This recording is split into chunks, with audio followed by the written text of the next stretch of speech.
His name was Lou Gehrig. He was a very famous Major League Baseball player in the 1900s. He was a first baseman. He was a really great hitter.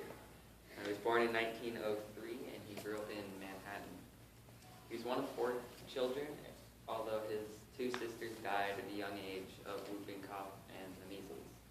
He had 1 brother who died in infancy, and so he spent a lot of time helping his mother out with household chores, going grocery shopping and folding laundry, a lot of stuff like that.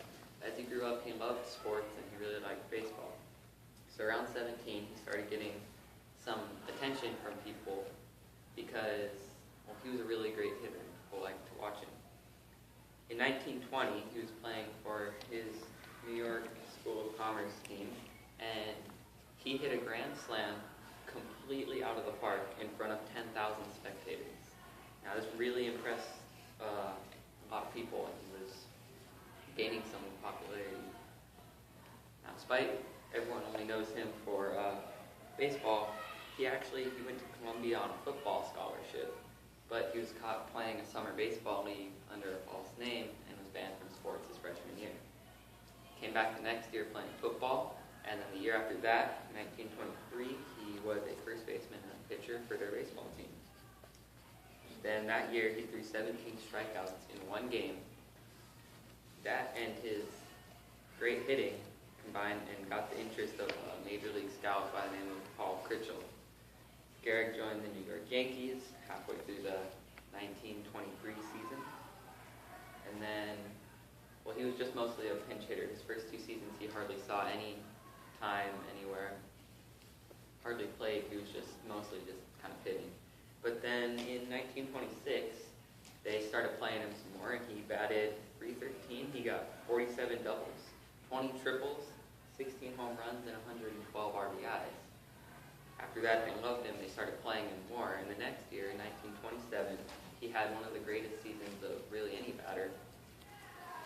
He batted .373, now that's a great batting average for people who don't know, but that's pretty good batting average right there. He had 218 hits, of which 52 of those were doubles, 18 were triples, and 47 were home runs. He also had 175 RBIs, which is huge, and it beat Babe Ruth's record of 171 6 years earlier. And he had a .765 slugging percentage. Now, slugging percentage measures a player's power. Let's see this. And, well, .765 is huge. Maybe you've all heard of Barry Bonds. He's the home run leader currently, and he would hit huge balls. Well, he had a career slugging percentage, which means over the entire course of his career, the average of slugging percentage, it was .607. Lou Gehrig had a career slugging percentage of .632, so even better. And Lou Gehrig, he wasn't on steroids like Barry Bonds. Now, even though Gehrig kind of played in the shadow of baseball legend Babe Ruth, Lou is also a really great hitter, like I've been saying before. He hit 509 RBIs during 3 consecutive seasons. Now, that's really great. Only 2 other players have ever passed 500 RBIs in any 3 seasons, let alone 3 consecutive seasons. These 2 players were Jimmy Fox with 507 and Hank Greenberg with 503, although I should probably give an honorable mention to Babe Ruth. He had 498, so really close. In 1932, Lou became the first 20th century hitter to hit 4 home runs in 1 game. After the game, his manager told him, "Well, Lou, nobody can take this day away from you." Manager spoke too soon because on the same day, the Giants manager, who had been managing them for over 40 years, retired, and he got all of the headlines. All right, now I couldn't really give a speech about Lou Gehrig without mentioning his 2,130 consecutive games. Starting on June 1st in 1925, he played 2,130 games consecutively. He was there and played in all of those, all in a row, and didn't miss 1 game. Now, it came close to stopping a few few times this record when maybe he got injured in the middle of a game or something, but he still got credit for playing since he was in there for part of it. This record was also helped when the general manager, Ed Vera, he postponed the game while Lou was homesick, called it a rainout even though it wasn't raining. Other than this, really rain or shine, he was there to play. Later x-rays even showed that Lou played while having small fractures in his bones, even he kept playing. However, towards the end of his streak, Lou started having a lot of trouble. He had trouble just really doing anything. He couldn't hit. He would swing really hard on the ball. He just couldn't get it to go anywhere.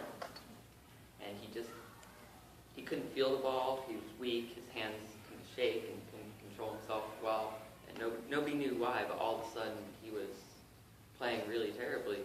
He just couldn't do it. Many people said, Gehrig should be off the team. Why is he still playing? He can't perform. However, the manager replied, Lou plays as long as he wants to play. He's earned that.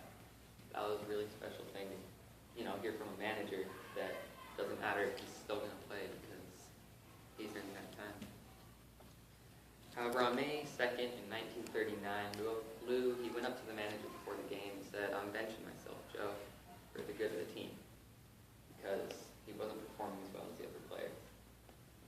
He said, I'm done, I'm not as good, and it's for the good of the team.